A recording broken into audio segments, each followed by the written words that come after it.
Welcome to MS Technologies. In this video, I'm going to talk about Django interview question and answers in 2020, part 2. Already we have part 1. I will share the link in description. You guys can go through that link. So this is the part 2 video. So let me start first question. How to view and filter items from the database. Here, in order to view all the items from your database, so you can make use all function. Suppose if I have employee database mode, data model is there. In that table, employee table, I have 5 records are there. I want to see all 5 records. So then we have to use all function here. Here employee is the model class name, objects dot all. In this employee model, whatever the data is there, all records it will fetch all method. Whenever we are using all method, internally get query set, get underscore query set method will be executed. That method is available inside a manager, inside model default model manager class. That method is available. Next, suppose if you don't want to see all the employee information, you want to see only particular one employee information, two employees information, only particular employee information if you want to see, then what we have to do? So here we have to go with this either filter or get methods. Employee dot objects dot get id equal to 1. Here whoever having id number 1, only that particular record you can able to see it here. And if you use all, complete data you will get. Here if you use get function id is equal to 1 or filter function pk is equal to 1, you will get only corresponding record. You won't get all the records in this case. So like this we can able to view and filter items from the database. Next question. What Python versions should be used with Django? See here, if you go with this Django 1.11 version, and we can use Python either 2.7 or 3.4 or 3.5 or 3.7 or 3.6, anything we can use Python versions. Better to take 1.11.17 version in Django, and that is the LTS support, long-term support is available for that.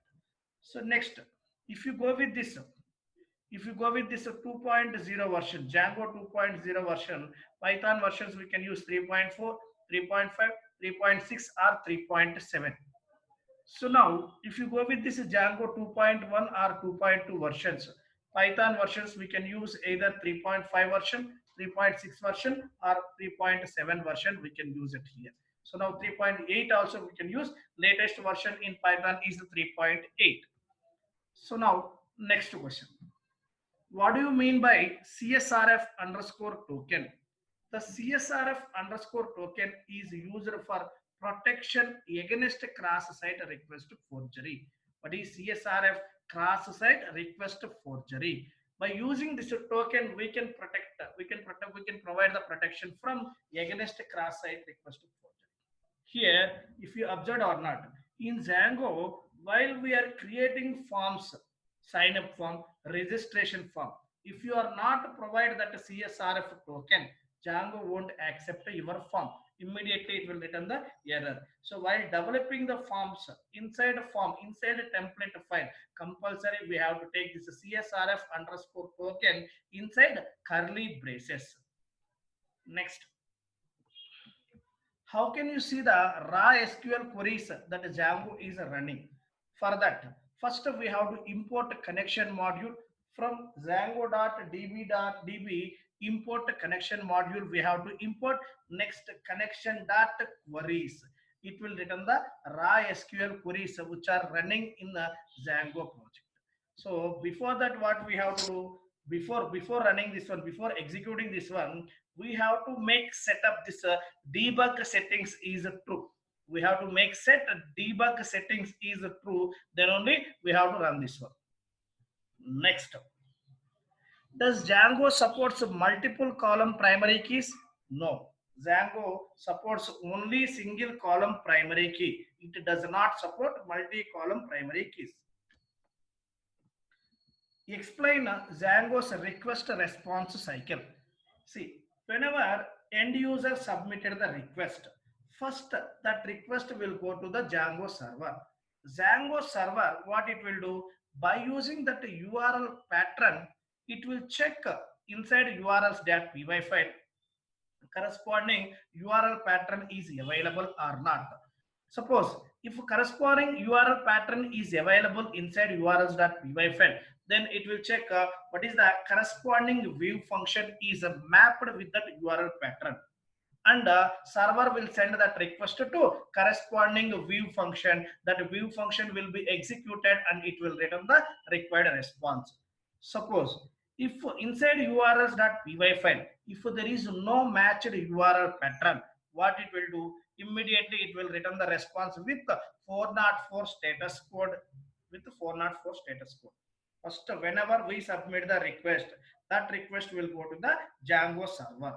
What Django server will do, by using that URL pattern, it will check inside urls.py file corresponding URL pattern is available or not. If that URL pattern is not available inside urls.py file, immediately it will return the 404 status code. If that URL pattern is available inside urls.py file, what it will do, it will send that request to corresponding views function. Inside that view function, we have business logic. That business logic will be executed and it will return the response. Next question. How do we register a model with the Django admin? Suppose if you want to see the model information inside admin interface, suppose I want to create the data inside the table through admin interface. Through admin interface, I want to see that database information inside admin interface. Then what we have to do? First, we have to register our model class with the admin interface. If you want to create the data inside a database from admin interface, and if you want to see that model information inside the admin interface, first we have to register our model class with admin interface, right? For that, what we have to do, inside our application folder, we have a file with the name admin.py, where we have inside application folder, we have a file with the admin.py name. Right? Inside that admin.py file, what we have to do? First, we have to import our model class. Suppose from this is the application name dot models, import our model class. Next, what we have to do? This is the registration code. Admin dot site dot register our model class. We have to give it here. Admin dot site dot register. Now our model class is registered with admin. We can see that model inside admin interface, and we can create the data inside the model class from this admin interface. Next, what is the session framework in Django? The session framework in Django is used to store arbitrary information about the user on the server in the database. The session framework in Django is used to store arbitrary information about the user on the server in the database. Right. This is done because of HTTP is a stateless protocol. Stateless protocol means what? Right here, if a client and server wants to communicate each other, here they will use HTTP protocol only. Through HTTP protocol only, client and server can able to communicate each other. So now in this case, server can't able to remember the previous request information. See here I wrote. So it does not store information between a subsequent request. Between subsequent request means what? Server can't able to remember previous request information. Suppose from same user, multiple requests are submitting. Multiple requests are sending from same user. In that case, server can't able to remember previous request information. So that is what I'm writing it here. It does not store information between subsequent requests.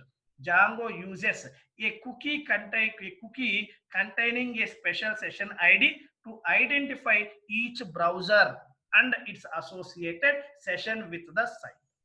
Here, by either by using cookie or by using Django session framework, we can able to manage this one.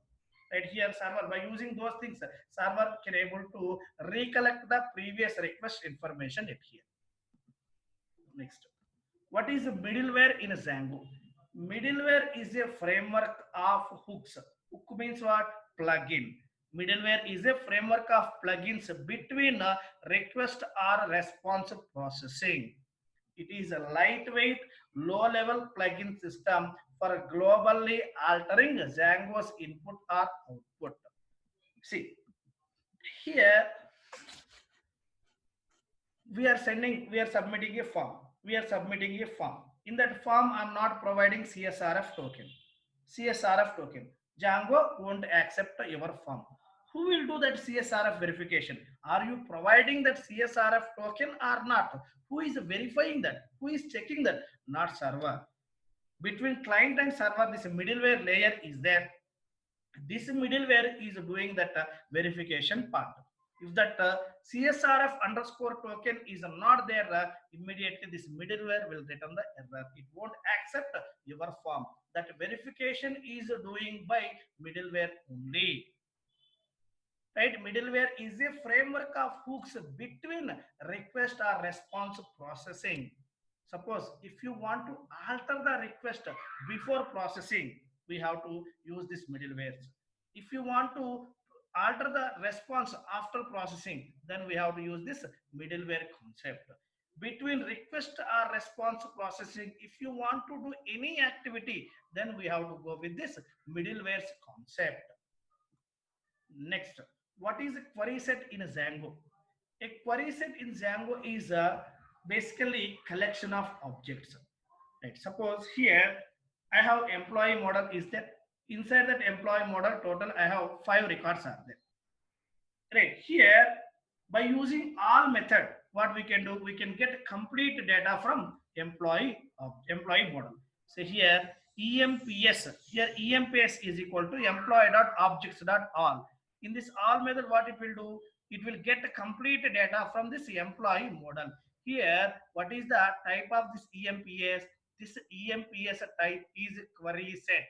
If you are getting more than one record from the database, if you are getting more than one record from the database, then this EMPS is a query set type. So now here first case what we are doing, employee.objects.get of ID is equal to 1. Which employee is having ID number 1. So only that particular record we are getting. In that case, EMP is the object type. EMP is the object type. If you are getting more than one record, then it will become as a query set type. Thank you.